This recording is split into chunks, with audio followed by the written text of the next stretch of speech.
Welcome back to Liberty and Finance. We have a returning guest for this weekly market update. Andy Schectman, the CEO of Miles Franklin Precious Metals, joins us this Wednesday, February 10th, 2021. Andy, thanks for coming back on. Good to see you done again. 2 weeks, man. It feels like 2 years with all the stuff that's happened recently. Yeah, we actually missed 2 of our weekly updates. So it's actually been 3 weeks since we did one, but it does feel like a lifetime ago. I know that we were both in Florida when all heck broke loose on the silver market and the retail squeeze that happened last weekend. People who got involved in that, people who were trying as a client to obtain metals that weekend, and we as suppliers and everybody else involved was just hair on fire. Couldn't get an orderly price. Couldn't get people matched up with what was really available. Lead times were undetermined. So it gave us a taste of what you've been warning us about for a long time, and that is when the stampede actually starts, you don't want to be your first move. You want to have positioned yourself ahead of the stampede, not try to get what you need during the stampede. But you interviewed just last night with a group, the WallStreetSilver Reddit group. Could you talk to us about what your main thrust was with them? And we'll put a link to that interview in the description of this video for people who want to follow up on that. Yeah, sure, absolutely. And as far as the Florida thing, not a good way to draw up a vacation. The busiest few days I've ever experienced in 30 years, really. So I'm sure you experienced that as well.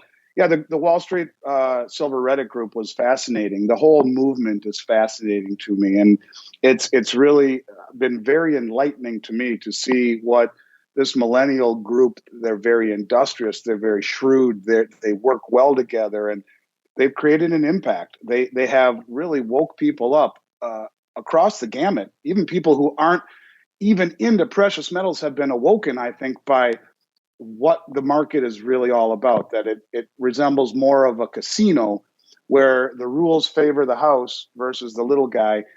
And I think that unintended consequence is going to have a profound effect moving forward with the way things are. Look, you have this entire group that has shown a light upon what can happen if the group mentality attacks an inequity. In the case of GameStop, a stock that was heavily shorted with a low flow, and they came in and took advantage of it. And the part that I think the unintended consequence comes into play is what the reaction of the exchanges to mitigate or limit the ability to seize it by saying you can only buy one share or halting trading or whatever it may be. It has created an awakening, I think. And I'm very impressed by these folks. And they certainly understand silver. And I think where they're getting short sold is that they're not trying to buy this pump and dump it. I think they really understand the fundamental reasons to own it and realize that it is massively undervalued and it should be a part of everyone's asset portfolio, not just accumulated, ridden up, squeezing the shorts, and then dumping, making a profit. I think it's a little bit different in this case, and it's fundamentally changing the landscape of this industry. And it's happening rapidly. I've done again, and I was honored to be there, and hope they'll have me back again. So, in addition to what you just said about interviewing with that group, we spoke with Rick Rule, whose interview is going to go live this same week after yours does, and he said that group has actually created a new fundamental that can be used to evaluate equities, and that is this extreme over-shorted position as well as the low float, the combination of those. That means that when they organize peer-to-peer in a loosely coupled, grassroots manner, they can, as a group, swarm and move things in ways that can be truly spectacular. And that's a new fundamental that hasn't been, necessarily used before as one of the things that people evaluate equities or assets with. In our case, it really caused a huge disruption. Can you talk to us about, so the people who either were involved get some insight of what was going on that weekend, or people who weren't involved understand what they don't want to get messed up in next time, how they can prevent that. But what we saw, at least what I saw as a dealer's representative, was that our ability to even transact or even get accurate prices, or where spot was, or where the commissions were, or what their availability was so fragmentary that it became a disorderly market, and we actually had to stop trading. So can you talk to us about what were the major factors, the dynamics inside the retail metal industry, and how it impacted not only Miles Franklin but other dealers as well. Yeah, well, we talk often, then again, about hedging. We've talked about that before, about how we hedge our exposure to the market, so that if we have inventory in stock that we own, we will sell short on the COMEX commensurate. So if what we own goes down, it moves up commensurately on COMEX and vice versa. It allows us to remain market neutral. And this is how all business in this industry is transacted on a risk-free basis or a riskless mitigated risk basis. Mm-hmm. There's always some risk involved with premium and that kind of stuff. But in terms of the actual melt value or the value of the metal in-house, it's hedged. And so the market is more or less open or tradable in the access market 24/7, with the exception of the close on Friday, which is around 4:30, 5 o'clock Central Time. And then it stays closed until about 5 p.m. Central Time, or till 5 p.m. Central Time on Sunday. That dark period is the market's asleep world over. The rest of the time, it goes around the globe 24/7. We can place orders and hedge it immediately. So on Fridays, typically, our head trader will call me and say, hey, do you have any interviews or anything I need to know about over the weekend so I can hedge ourselves into the weekend? I can buy some long contracts into the weekend. And, normally I'll say yes or no or whatever, and he'll just have a small hedge position into the weekend. Well, this last weekend or 2 weekends ago, when everything was going nuts, I said, you should probably have a decent sized position into the weekend. So he bought 11 COMEX contracts of silver, which would be 5,000 ounces apiece, 55,000 ounces long into the weekend. So as the market closed on Friday, we were then able to sell 55,000 ounces of silver and be hedged. By Saturday morning, we had already sold almost 90,000.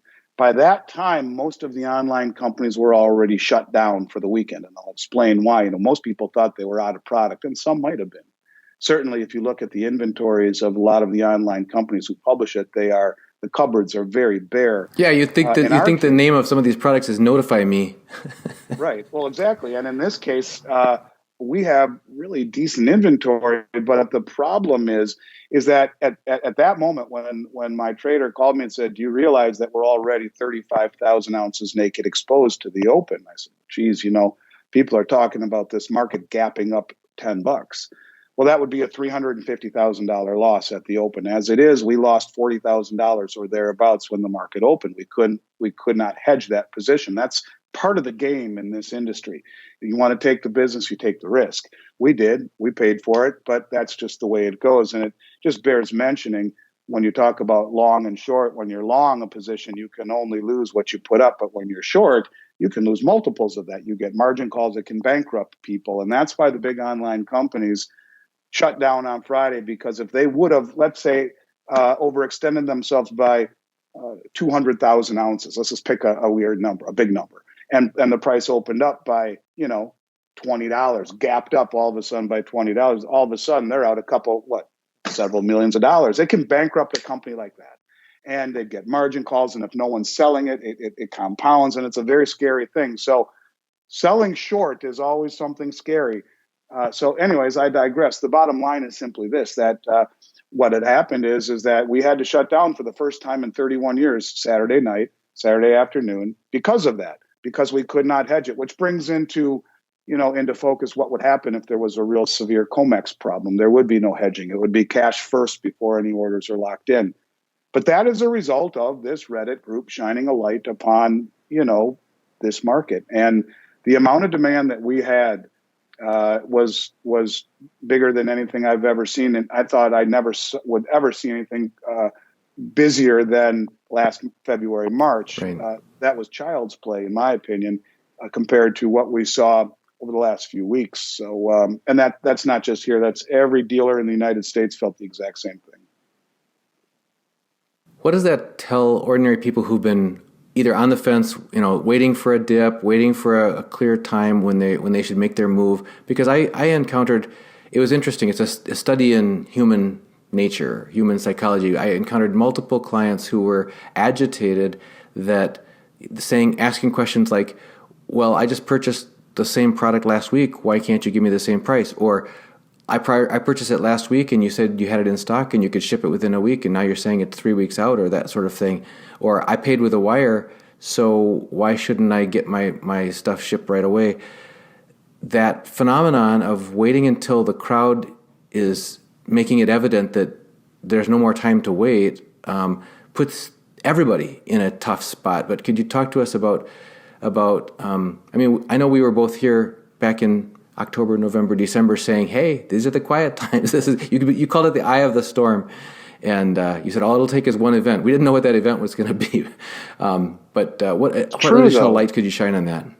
Well, it's a very, look, when all you do is focus on the choir, as we've talked about before, you lose focus of everything else. And that is that there's a whole world of people who don't have any idea until they just did have an idea. And we always have talked about how Rick Rule talked about the 0.5% allocation to the matrix. Well, that's exploding. It's not just 0.5% anymore. I'm getting phone calls from financial advisors, and people are waking up. Their clients are saying, I want metal. And it's exploding. The choir is expanding deeply. And so, it's a situation where the demand outstrips supply. And so what's available today doesn't mean you're going to get it tomorrow. And if everyone is saying, I need it tomorrow, the other wholesalers and distributors are trying to buy from the same source. Well, very quickly, there are delivery delays and there are increases in premium. You have way more demand than you have supply. The premiums are going to go up. That's not just on selling, as I've talked to you about before. We'll pay really high premiums right now. If people want to sell stuff back, they'll be shocked to find out how high the premiums really are when they sell back. Thing is, no one is selling back right now. Everyone is rushing to buy. And so, all that we see here are the high premiums on the buy side. I'll tell you that they're equally as high on the sell side. And like we've talked about before, when I go out and secure huge positions in 2021 Silver Britannias and Philharmonics and Kangaroos and what have you, I'm paying well in advance because I've been alerted to this since last year and I've been staying in front of it, but I'm also paying the highest premiums I've ever paid to buy the stuff. And so I take that risk too because I can't hedge that. And the moral of the story is that when we sell out a product, we don't know how long it will take to get more product and what the premiums will be. I'll give you an example. The U.S. Mint, for which we're one of only 27 authorized resellers in the world, has only sold about 7 million Silver Eagles over the past 2 months and month and a half anyway. And so that's peanuts compared to the demand out there. And yet, if I were to sell Silver Eagles at $10 over spot, we'll be the cheapest in the country. That's the highest I've ever seen it ever in 30 years, ever. Last November, 2019, you would have paid $3.39. Now you're going to pay over 10. Most of the online companies are north of 11 and 12. And you have to buy a whole bunch of them, over 1,500 to get that lower rate of 11 or 12. This is a period of time unlike anything I've ever seen, and I've been waiting for it. I knew it would come. Question is, does it mitigate? Does the premium come down? Or is what we're seeing with the Reddit group an expansion of awareness into this industry? In 1980, no one ever wanted to buy stocks. They just wanted gold coins and silver dollars. And sometimes, we see things revert to the way they used to be, a full cycle, a full circle. It's been a hell of a run in equities since 1980, that's for sure, when the Dow Jones was 850 and now we're over 30,000. But is this history repeating itself? Are we seeing a full circle? And if that is the case, back in 1980, as Rick talks about, it was a 2.5% allocation to precious metals in a portfolio. That would be a 5-fold increase from last year, where he was talking about it being a 0.5%. I would argue it's much more than that right now, just based upon the expansion that we're seeing. But look, the thing of it is this: you can never wait to develop a core position.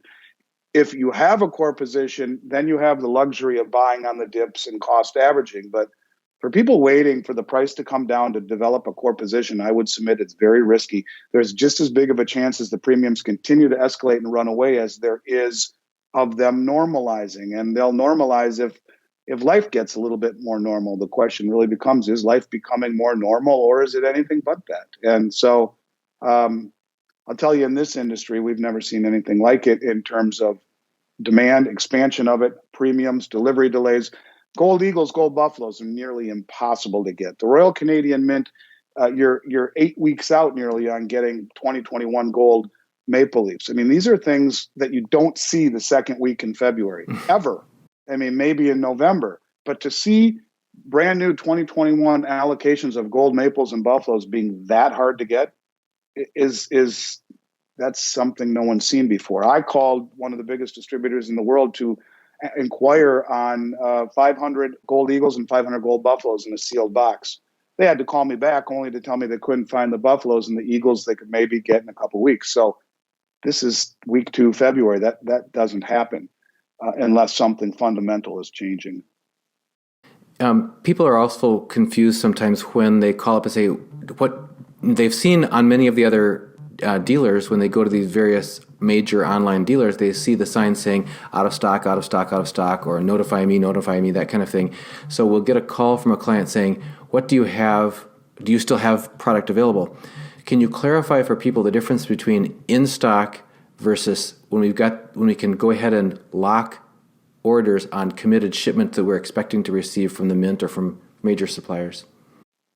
So we've done a really good job, I think, of staying in front of things. And I think as good of a job as anyone in the industry. And right now, between Philharmonics, Britannias, and those two for sure. I mean, I have Kangaroos and Krugerrands as well. I have some Silver Eagles. But between Philharmonics and Britannias, early in the year, I ordered north of 80,000 of each. Paid for it, actually before the new year, with delivery not expected until now. I should have had them in my warehouse last week. There's a blizzard out east, or there has been, and the trucks have been stuck in the hubs. They won't let them drive across the country to our vault with millions of dollars worth of gold and silver in the back in the midst of a blizzard. So, we should have things here right now, but I lock things in when A, they are in the United States, B, they're loaded on a truck and heading to my vault.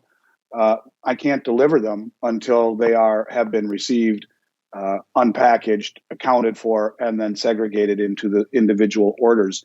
You put on top of that, every major primary distributor in North America is several days behind because of the amount of demand. To see every single dealer in the country who is online say out of stock, that means, well, they sold all of their material. That means someone's packaging it up and sending it. So you have massive log jams in the packaging and the logistics of getting stuff out the door. A blizzard on the East Coast certainly couldn't have come at a worse time when you talk about massive demand. So we don't lock anything in unless we know for a fact it's been paid for, it's in the U.S., and it's on its way to our vault in that case. So, Murphy has a way of kind of messing things up once in a while. And if we confirm it's been paid for and it's on its way or already in our vault, I expect to have just about everything that we've been talking about in our vault ready to ship very early next week, Monday, Tuesday. Okay, so in addition to the weekly market update, we usually do a weekly special, and you've talked to me about why we think that it's not in the best interest of everyone involved to do a weekly special this time, given the market dynamics. Can you give us an understanding of that? Yeah, I don't want to focus on one product that sells out in the blink of an eye when there's so much demand. Instead, I've just tried to sharpen my pencil across the board on everything that we're offering right now. I think if people were to call us and check it out, you'll see what I mean. We will be as competitive or more so than anyone in the United States right now. My goal is to get silver in everyone's hands as much as possible, as fast as possible, at the best possible price we can. And I think that your listeners will see, if they give us a shot, that we'll probably be more competitive than anyone out there. In fact, I'm pretty darn sure on that. I know we'll come back to the weekly special, but right now there's so much demand that by the time this airs, everything could be sold out. And that's my biggest concern. So what I did is just sharpen the pencil across the board. And I think your listeners will find that to be true. Well, Andy, we appreciate the insight that you're sharing with us about the internals of what's going on in the supply chain and the retail side of investing.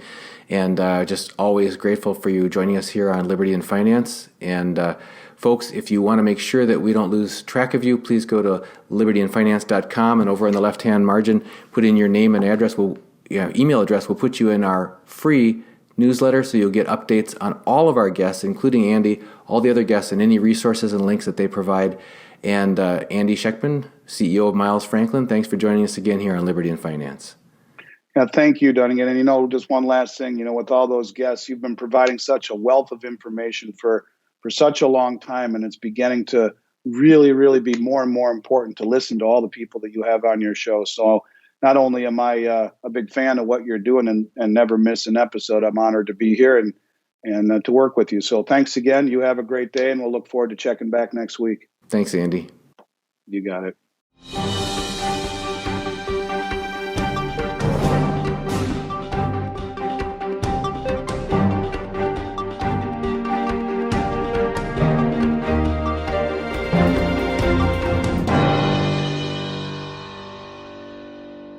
This is Dunnigan Kaiser, founder of Liberty and Finance. I'm now a licensed gold and silver dealer with Miles Franklin.